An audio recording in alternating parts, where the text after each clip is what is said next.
Going to do an integration by parts of a slightly awkward thing, and that is of ln x. Now, when you first look at that, it doesn't look like something that's got two functions multiplying one by, it hasn't got an f of x and a g dash of x. Give us that.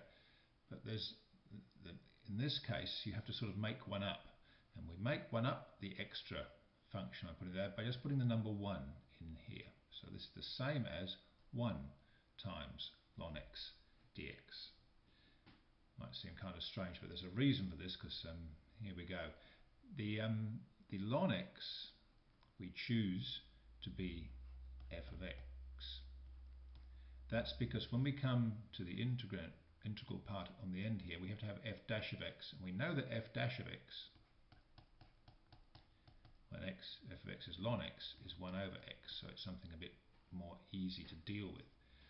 It does mean we have to think of this thing, just the number 1, as being g dash of x,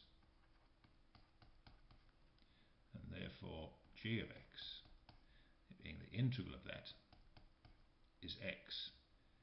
And so let's see what happens here. We end up with the integral 1 times ln of x is equal to f of x g of x, so that is ln x times x minus the integral of f dash of x, which is 1 over x, times g of x, which is x with respect to x.